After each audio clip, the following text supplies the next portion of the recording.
Hey guys, இன்னைக்கு ரொம்பவே சூப்பரான ஒரு கோலி இட்லி எப்படி பண்ணுறதுன்னு பார்க்கலாம். ஒரு 30 மினிட்ஸ்லேயே இந்த ரெசிபி ரெடி ஆயிரும்.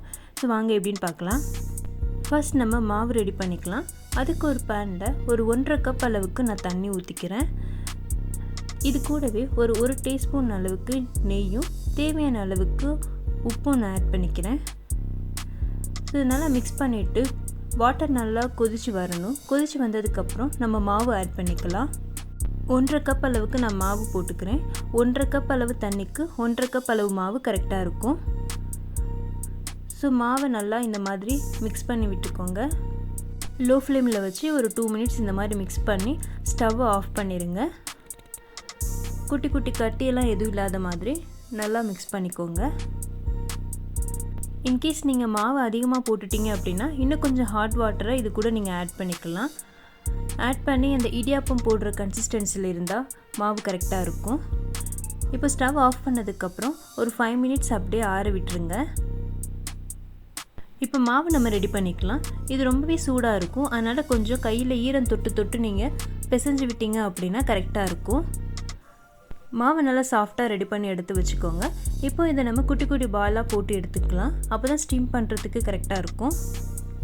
மாவு சாஃப்டாக இருக்கா அப்படிங்கிறத செக் பண்ணி பார்த்துக்கோங்க.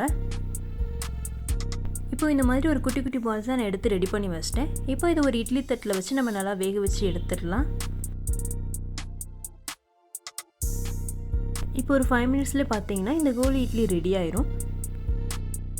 இப்போது இட்லி ரெடி ஆயிடுச்சு. இதை நாம் தாளித்து எடுத்துக்கலாம். ஒரு பேனில் கொஞ்சமாக எண்ணெய் ஊற்றிக்கிட்டு கடுகு, உளுந்தப்பருப்பு, கடலைப்பருப்பு, வரமிளகாய், கொஞ்சமாக கருவேப்பிலை இது எல்லாத்தையும் போட்டு நல்லா ஃப்ரை பண்ணிக்கோங்க. இதெல்லாம் பொன்னிறமாக ஃப்ரை ஆகி வந்தோன்னே நம்ம எடுத்து வச்சுருக்க குட்டி குட்டி இட்லி பால்ஸை இது கூட ஆட் பண்ணிக்கலாம். உப்பு எதுவும் ஆட் பண்ண வேணாம். நம்ம ஆல்ரெடி மாவு பிசையும் போதே நம்ம உப்பு போட்டாச்சு. அதனால் நீங்கள் இப்போ உப்பு போட வேண்டியதில்லை. இதை நீங்கள் கொஞ்சம் டிஃப்ரெண்ட்டாக சாப்பிடணும்னு நினச்சிங்க அப்படின்னா துருவின கேரட்டை நீங்கள் மேலே கொஞ்சம் ஆட் பண்ணிக்கலாம். அப்படி இல்லை கொஞ்சம் காரமாக வேணும் அப்படின்னா இட்லி பொடி இந்த மாதிரி ஸ்பைசஸ் ஏதாவது நீங்கள் மேலே ஆட் பண்ணிங்க அப்படின்னா செம்ம டேஸ்டியாக இருக்கும். இப்போ நம்ம ஃபைனல் டச்சுக்கு மேலே கொத்தமல்லி போட்டு நம்ம ஸ்டவ் ஆஃப் பண்ணிடலாம்.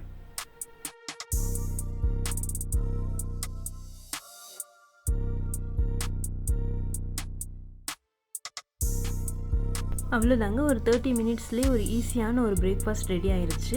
இதை நீங்கள் ஈவினிங் ஸ்நாக் மாதிரி கூட சாப்பிடலாம். ரொம்பவே சூப்பராக இருக்கும். ஸோ கண்டிப்பாக ட்ரை பண்ணி பாருங்கள். உங்களுக்கு இந்த வீடியோ பிடிச்சிருந்துச்சுன்னா மறக்காமல் நம்மளோட சேனலை சப்ஸ்கிரைப் பண்ணுங்கள். தேங்க்யூ.